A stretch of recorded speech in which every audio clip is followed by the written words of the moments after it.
let's do a lesson from the Fingerstyle arranging course, so you can get a taste of what that is like. And so this is Chapter 1, Part 1.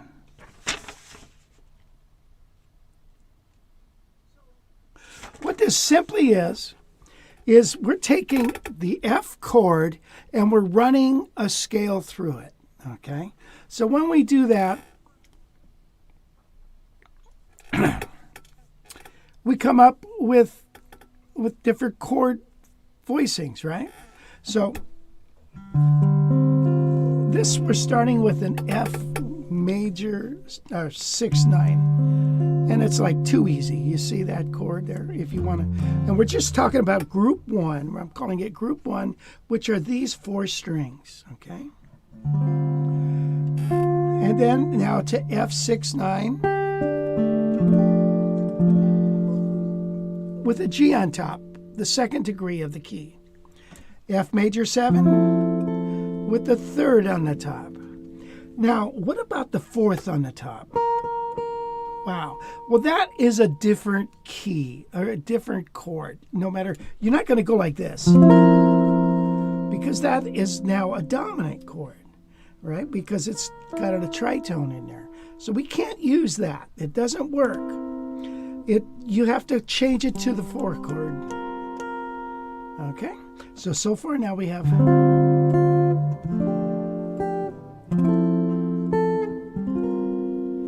And now we've got F6/9, and now F major 7/6/9, major 7,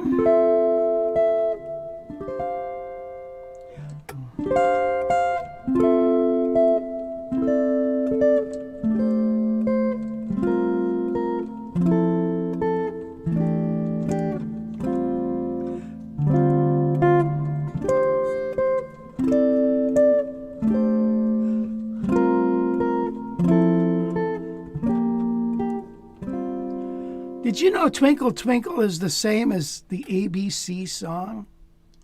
And there's another song it's the same as. Gail, what is that? All right. Now, anyway, so now we use those string groups. And so when I have a song that starts with the melody of an F chord on the note C, the 5th of the scale on the 1 chord, well, I would use this voicing.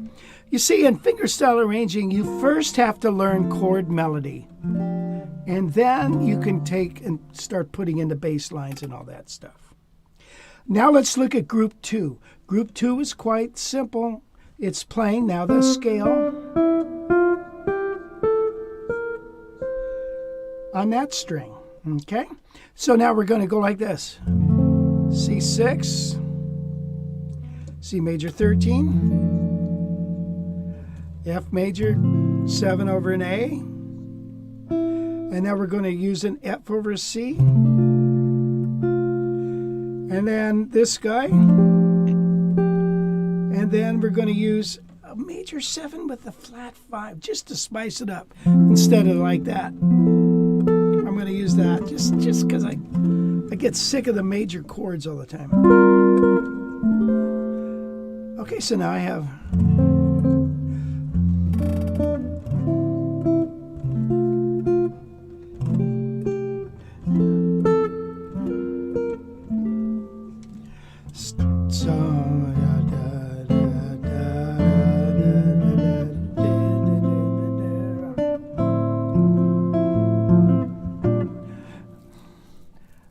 Anyway, so that's that. Now, one other thing we're going to do is we're going to add in our scale is because a major chord could be 1 or 4, right? It could be 1 in the key of in the key of F. F could be 1. In the key of C, it could be 4.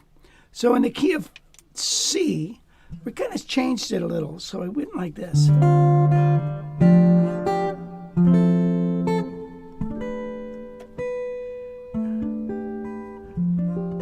We added that. So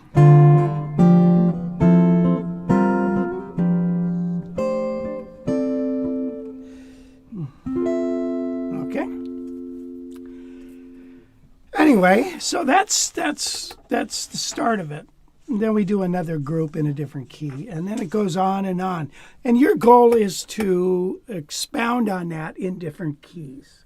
I can't write it out in 12 keys, otherwise it would be 72 pages times 12. And we're talking something that's really thick. You got to use your noggin. Kind of confused on why you use such different shapes than what's found in the Mixolydian mode. I don't know. I don't quite get what do you mean by that. I use, for one thing, these shapes like instead of F like this and then F with a C on back top like this, they're not very jazzy. Remember, this is jazz fingerstyle arranging. So I like this sound. Okay, and instead of an F like this, that's with the third on top, we use this. It's easier.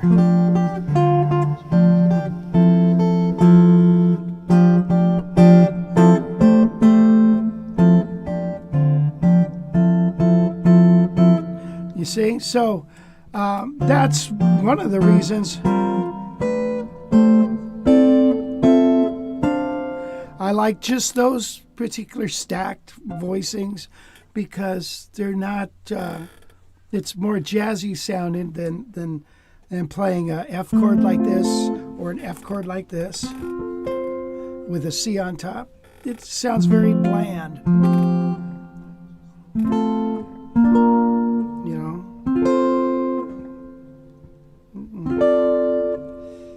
And, whoop.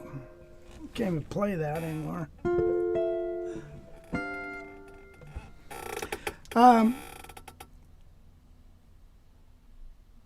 So he says, if that makes sense, I thought the Mixolydian was used to express the dominant chord, but you use the whole tone scale.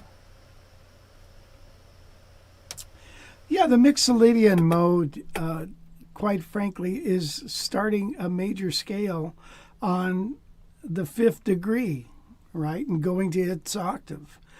So the modes are mainly used in that context, mainly for fingering on the guitar. You know what I'm saying?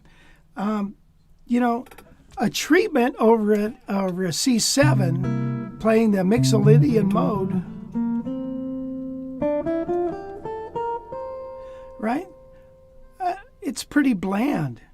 It's milk toast. Whoop. Nothing too exciting there.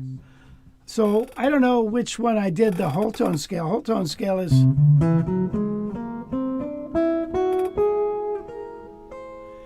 which is a very outside sound. So I like the whole tone because you want tension to resolution, even though this is a dominant chord and it resolves to an F chord. Tension to resolution. This scale works. It's just an F scale. But this, the whole tone, will add much more tension, right? It makes the chord sound like this, you know, or flat 5. So then you get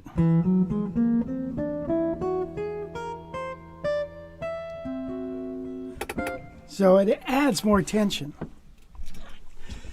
Okay, you're just a music idiot, so bear with me. You know what? We were all idiots at one time or another. That's not a problem. Don't worry about it.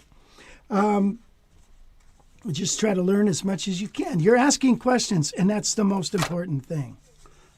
Okay? It's the guy that's happy with what he does that doesn't ask questions.